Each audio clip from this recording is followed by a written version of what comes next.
중대재해처벌법은 근로자 수입니다. 상시 근로자 수 5명 이상이면 무조건 해당이 됩니다. 다 해당이 돼요. 그러니까 업종과 무관합니다.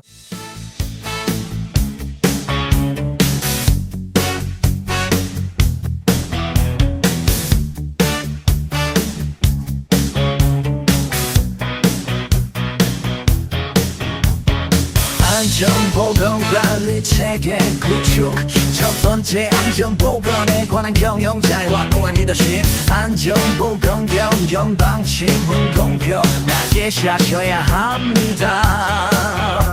두 번째 안전보건 인력 및 예산 배정 안전보건 조직 및 담당자 지정하시고 예산 편성해 주세요. 세 번째 유해 위험 요인 파악 위기성장 근로자가 참여하는 위험성 평가는 필수죠. 네 번째 점검 및 평가 반기 1회 이상 점검 및 평가하시는 거 잊으시면 안 돼요.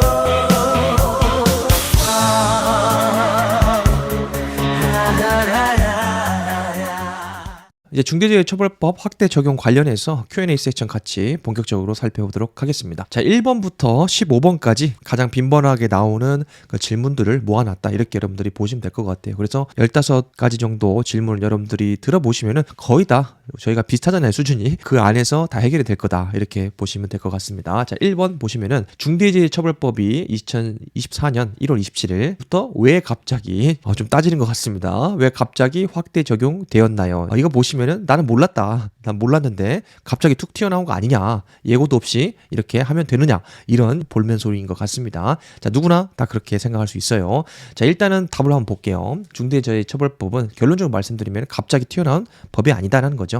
2021년도 1월 26일에 제정이 되었습니다. 제정. 그리고 22년도 1월 27일 1년 지난 후에 50인 이상입니다. 제조업 같은 경우에는. 그리고 건설업은 50억입니다. 공사 금액 규모별로 나눴습니다. 자, 50억 원 이상 기업을 대상으로 우선 시행했다. 그리고 50인 그리고 50억이 되겠네요. 미만 사업에 대해서는 부칙 규정을 통해서 2년간 유예 주었다. 그렇죠? 할 말 다 있네요. 자, 갑자기 튀어나온 거 아니고 2년간 유예를 주어서 계도 기간을 주었다. 됐습니까? 이겁니다. 그리고 뿐만 아니라 50인 미만 기업의 확대 적용에 대비해서 50인 미만 기업 83.7만 개소 굉장히 많네요. 그 중에서 절반 수준인 45만 개소에 대해서 안전보건관리 체계 컨설팅 교육 기술 지도 등을 지원을 했다. 이 내용이 되겠습니다. 저도 2년 전에 이 컨설팅 교육을 참여하고 컨설팅 요원으로 이 기술 지도를 했던 기억이 있습니다. 맞는 말입니다. 다만 지난해 23년도 9월 7일에 50인 미만 기업에 대해서 2년 추가 적용 유예를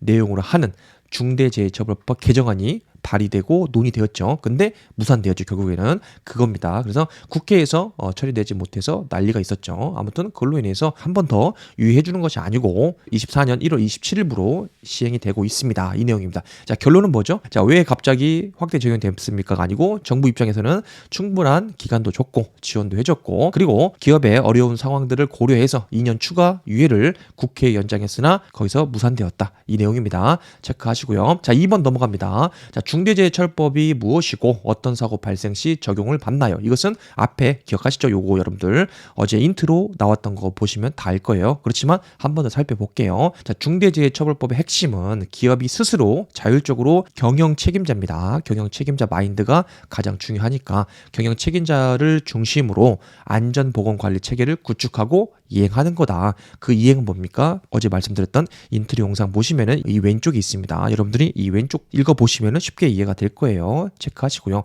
자, 중대산업체해. 자, 중대산업체해가 무엇이냐? 그래서 산업안전보건법 제2조 1호에 따른 산업재해 중에서 구분을 하는 겁니다. 사망자가 1명 이상 발생하고 동일한 사고로 인해서 6개월 이상 치료가 필요한 부상자가 2명 이상입니다. 그리고 동일한 유해 요인으로 급성 중독 등 화학물질이 되겠네요. 대통령령으로 정하는 직업성 질병자가 1년 이내에 3명 이상 발생한 경우다. 그래서 중대 산업재해를 정의를 하고 있습니다. 1항부터 사망에 해당하는 산업재해가 발생했을 때 중대재해처벌법에 의해서 따져보겠다. 그리고 처벌하겠다. 그 내용이 되겠습니다. 자, 그래서 일반 제조업 사업장에서 기존의 산안법상의 산업재해 적용은 그대로 합니다. 자, 예를 들어서 크레인에 인양물이 떨어져서 부상을 당했다. 자, 그런 것은 중대산업재해가 아니죠. 그것은 기존에 하던 대로 산업안전보건법상의 산업재해로 규정을 한다. 그래서 다른 겁니다. 지금 말한 것은 중대산업재해이고 그리고 기존의 산업재해랑은 다르다. 그래서 좀 더 타이트하고 위험한 게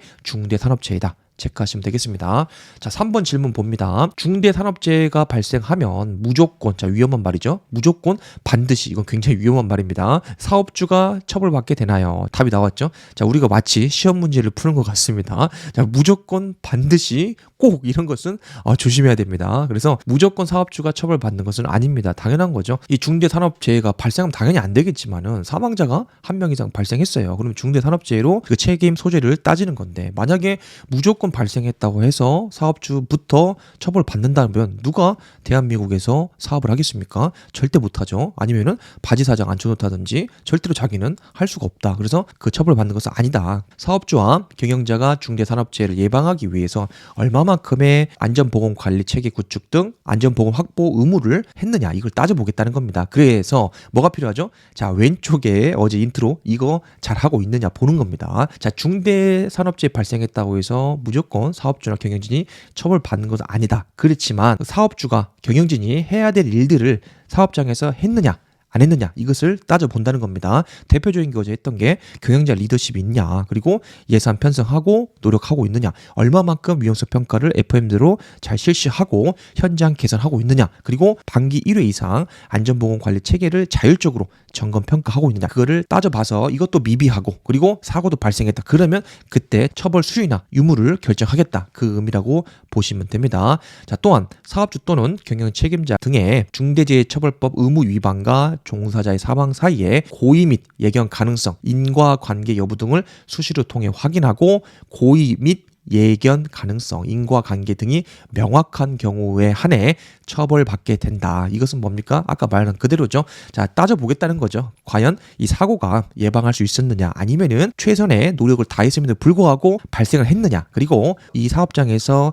자율적으로 이 안전보건관리 체계가 얼마나 구축이 되고 이행이 되고 있나, 이런 제반적인 노력과 상황들을 살펴보겠다는 겁니다. 고의냐 예견이냐, 그리고 인과관계가 없는 경우가 도대체 뭐냐, 굉장히 애매해요. 이 법률 의무가요. 그래서 그거에 대해서 명확하게 밑에 설명이 되어 있습니다. 자, 예를 들어서 지하 주차장 바닥 물청소 작업을 하고 있는데 고정된 시설물에 걸려서 넘어졌다. 근데 사업주가 재해자 사망의 결과를 예견할 수 없었던, 자, 이거 예견할 수 있습니까? 쉽지 않죠. 그리고 숙지 상태로 개인 용무를 위해서 지정하지 않는 장소에 들어가서 잠을 잤다. 그래서 익사당했다. 그것은 당연히 처벌하면 안 되겠죠. 왜냐하면 휴먼 에러잖아요. 완전히 근로자의 미스, 본인이 잘못한 행위에 대해서는 중대재해 발생했다 하더라도 무조건 사업주가 처벌받는 것은 아니다. 이렇게 여러분들이 체크를 하셨으면 좋겠어요. 그래서 그 인과관계를 한번 잘 따져보겠다. 모든 법이 다 그렇다. 체크하시면 됩니다. 자, 4번 보시면은 중대재해처벌법은 건설 현장이나 대기업만 대상으로 혹은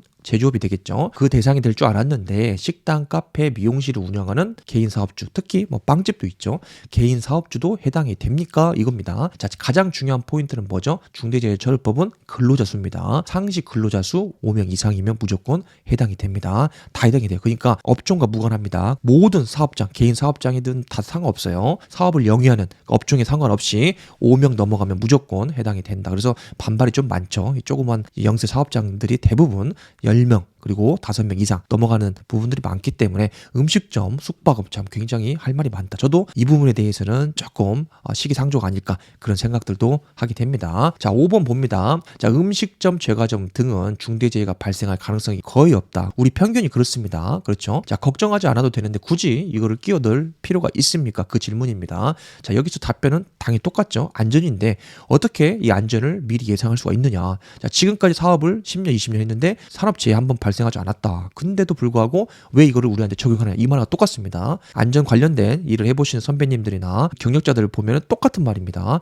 어느 사업장 들어갔는데 이게 위험성 평가나 산업재해 예방을 위해서 이런 거 해야 된다 그러면 똑같은 말, 레파토리 뭡니까? 지금까지 내가 사업을 뭐 10년 20년 했는데 산업재해 발생 안 했다. 근데 이거 왜 해야 되냐? 꼭 이겁니다. 자, 그러면 앞으로 예측할 수 있습니까? 예, 앞으로 10년 20년 산업재해가 발생 안 한다는 보장이 있어요. 자, 그러면은 왜 보험을 들어요? 그렇죠? 인생에 대해서 보험 들 필요가 없잖아요. 그렇죠? 자동차 보험 왜 들고 생명보험 그리고 실비 왜 돈 내가면서 매월 보험료를 납부합니까? 똑같습니다. 그러니까 미래를 대비하기 위해서, 미래는 불확실하니까 그거에 대해서 미리 예방을 하는 행동입니다. 그것은 별로는 하면 안 됩니다. 그것은 맞는 말이니까. 그런데 그게 과연 이제 제조나 건설업 등에 비해서 숙박 및 음식점 등의 중대재해 발생 빈도가 사실은 적습니다. 저는 매우 적다 이렇게 봅니다. 자, 근데 실제 50명 미만 소규모 음식점, 주유소 등에서 사망 사고가 발생한 사례는 당연히 있잖아요. 근데 그 빈도가 과연 얼마만큼이냐, 이게 중요한 팩터가 됩니다. 그래서 제 개인적인 사견을 얘기한다면은 음식점이나 뭐 숙박업, 물론 중대재해가 발생하지 않는다는 그런 법은 없지만은 이렇게까지 타이트하게 소규모 영세업자들까지 쪼여온다는 것은 아직은 제가 봤을 때는 시기상조다. 왜냐면은 제조업도 아직 정착이 안 됐거든요. 그렇잖아요. 여러분들이 안전 업무를 하시면은 보면 알잖아요. 그 중견기업이든지 중소기업이든지 아니면 확대 적용 시행되고 있는 지금 사업장도 우왕좌왕하고 거의 모르고 이거를 소규모 음식점이나 주유소 이런 것까지 모두 다 묶어가지고 근로자 5명 넘어가 그럼 무조건 해. 이것은 아직은 저는 시기상조다 그렇게 생각을 합니다. 물론 취지는 좋다 이렇게 생각이 됩니다. 음식 제과점 등에서도 개인 사업주입니다. 자, 법인도 당연히 포함되고 5명 이상 넘어가면 무조건 오케이 해야 된다. 그래서 중대재해처벌법 대상이고 일부 조항을 제외하고는 안전보건관리체계 구축 및 이행을 의무적으로 해야 된다. 참 어려운 말입니다. 아무튼 그렇다라고 보시면 돼요. 자, 6번 보시면은 우리 회사의 사업장이 여러 개로 분산되어 있는 경우가 있죠. 분할되어 있는 경우가 있습니다. 상시 근로자 수가 5명 미만인 사업장에는 이 중대재해처벌법이 적용되지 않는 건가요? 라고 묻습니다. 자, 중대재해처벌법 적용 단위는 개별로 떨어진 게 아니고 하나의 기업입니다. 전체입니다. 전체. 그래서 중대재해처벌법 적용 대상 여부는 사업장별 5명 넘어가냐 안 넘어가냐가 아니고 경영상의 일체를 이루고 있는 하나의 기업에 속한 모든 사업장과 본사 다 포함하는 겁니다. 그래서 설령 A라는 별도에 떨어진 분할된 사업장이 있는데 근로자 수가 4명이나 하더라도 다 하나의 사업으로 본다면은 하나의 기업에 속한다면은 합쳐서 계산하기 때문에 해당이 된다. 이렇게 보시면 돼요. 이때 장소적으로 인접해 있을 것을 요하지는 않는다. 체크를 하시면 되겠습니다. 자, 예를 한번 들어봅니다. 하나의 회사에 본사 포함해 4개 직영 매장이 있대요. 그리고 각 직영 매장에 상시 근로자가 4명씩 배치가 되어 있는데 4 곱하기 4 해도 되겠네요. 4, 4, 16 되겠죠? 그러면은 중대재해처벌법 적용이 됩니다. 왜? 5명 이상이니까. 이렇게 보시면 돼요. 자, 7번 넘어왔고요. 상시 근로자 수는 어떻게 산정합니까? 아르바이트생이나 배달 라이더도 포함이 됩니까? 굉장히 유용한 질문이죠. 굉장히 헷갈립니다. 자, 중대재해처벌법상 근로자는 근로기준법입니다. 근로기준법에 따른 상시 근로자 수 산정 방식을 준용한다. 이렇게 보시면 돼요. 근로기준법에 따른다 이렇게 보시면 되고, 자, 이때 근로자는 기간제, 단시간 등 파트타임, 고용 형태를 불문하고 하나의 사업 또는 사업장에서 근로하는 모든 근로자입니다. 모든 근로자. 기간제, 단시간 필요 없어요. 하나의 우리 사업체에서 근로하냐, 그게 포인트입니다. 그 사람들 모두 포함한다. 체크하시면 돼요. 따라서 아르바이트생도 당연히 포함이 되고요. 자, 체크 포인트. 배달 라이더는 근로 계약을 체결하고 일하고 있느냐, 그러면 포함한다. 이렇게 보시면 돼요. 자, 사업주나 특수 형태 근로 종사자와 같이 근로기준법상 근로자가 아닌 사람은 포함하지 않습니다. 동거, 친족이 근로하는 경우에는 친족의 근로자가 1명이라도 동거, 친족 근로자로 포함해서 계산한다. 이렇게 보시면 되겠습니다. 자, 8번 넘어왔고요. 2천만 원짜리 건설공사도 중대재해처벌법 적용 대상입니까? 이것은 앞에 1번에서 말했던 내용이죠. 자, 2024년 1월 27일 올해 시행된 확대 적용된 그 규칙 규정에 따라서 50억 원 이하의 건설 공사에 대해서는 과거는 유예가 되었다. 근데 24년 1월 27일부터 그러니까 올해부터 확대 적용된 중대재해처벌법 같은 경우는 뭡니까? 금액 상관없습니다. 건설 공사 금액 제한이 사라졌습니다. 그래서 50억 따지고 이런 거 아니고 근로자 수입니다. 무조건 상시 근로자 수 5인 이상이면 무조건 대상이 됩니다. 체크하고 넘어가겠습니다. 근로기준법상 상시 근로자 수 산정 방법은 한번 여러분들이 체크를 해보셨으면 좋겠어요. 자, 9번 넘어왔고요. 우리 사업장은 중대재해처벌법을 지금 처음 알았는데 당장 무엇을 해야 하는지요? 참 질문이 큐티하네요. 아까 인트로 보시면 되겠죠? 인트로 보시면은 중대재해처벌법의 구체적인 것들을 법 취지를 알아야 되고 기타 내용들을 사업장에서 자율적으로 해야 된다. 그렇게 보시면 돼요. 그래서 명확하고 구체적인 안전보건 경영 방침, 목표, 수립 및 개시 했던 내용입니다. 그리고 당연히 안전보건 전문 인력의 수를 확인해서 조직 구성하고 편성해라. 예산 편성해라. 그 내용이 되겠고요. 사망 보시면은 사업장 순회 점검, 안전보건 제한 제도, 아차사고 등등등 근로자 의견 청취 절차 마련 기억하시고요. 사항 보시면은 비상대응 체계 수립 훈련 및 재발 방지 대책 마련하십시오. 그 내용입니다. 자, 5항 보시면은 중대재해처벌법상의 위해 위험 요인을 확인, 개선하는 절차를 마련하고 위험성 평가입니다. 정기적으로 점검 조치해라.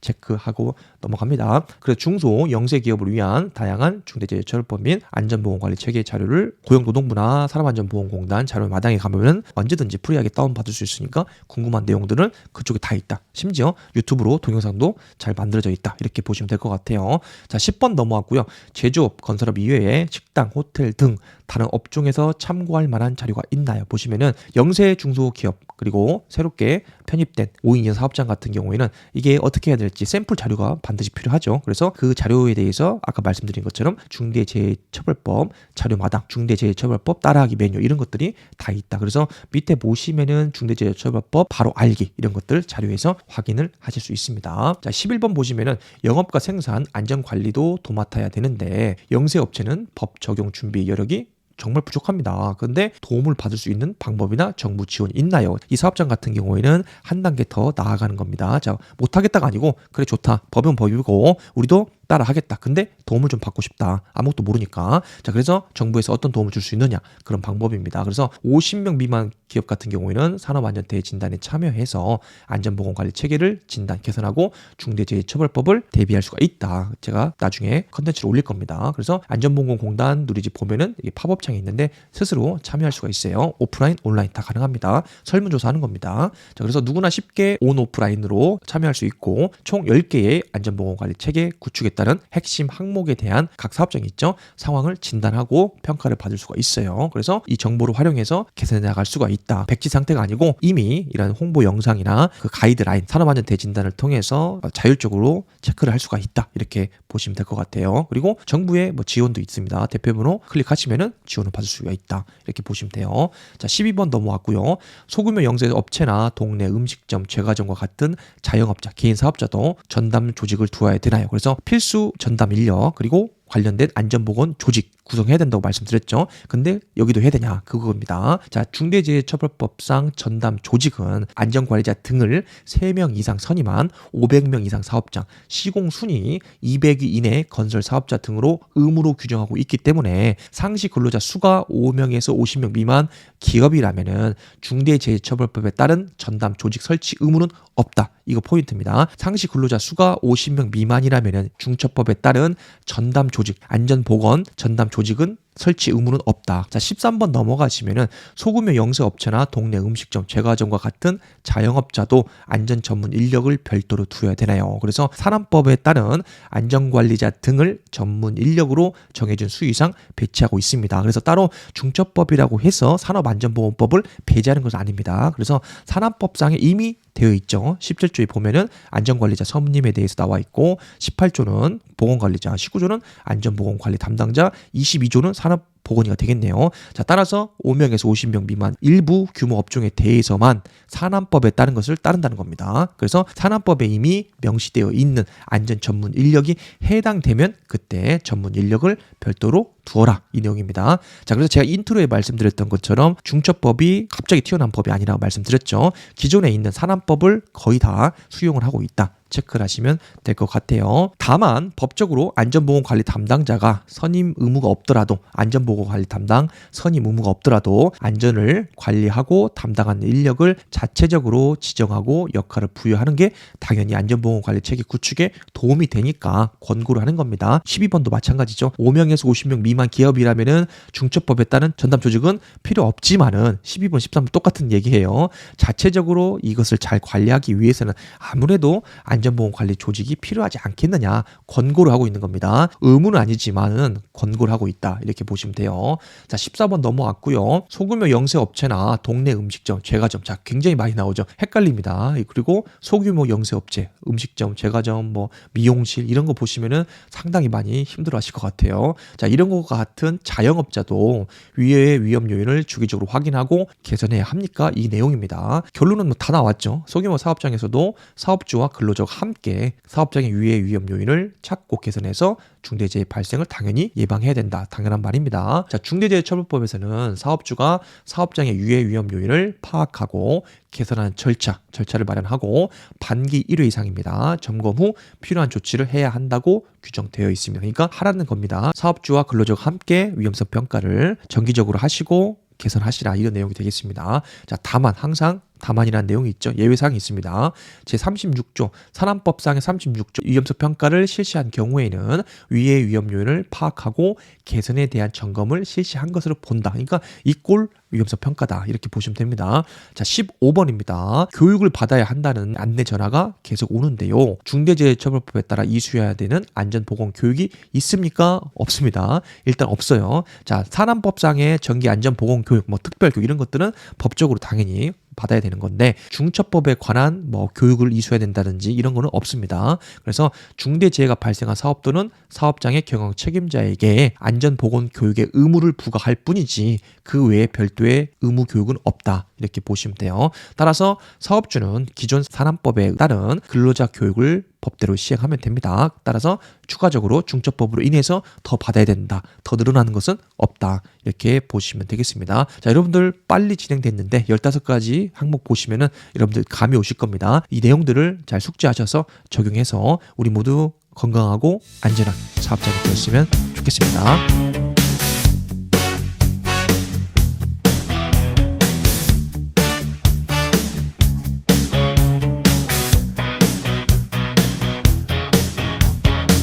안전보건관리 체계 구축, 첫 번째 안전보건에 관한 경영자의 확고한 리더십, 안전보건 경영 방침은 공평하게 하셔야 합니다. 두 번째 안전보건 인력 및 예산 배정, 안전보건 조직 및 담당자 지정하시고 예산 편성해 주세요. 세 번째 유해 위험 요인 파악, 위계성장 근로자가 참여하는 위험성 평가는 필수죠.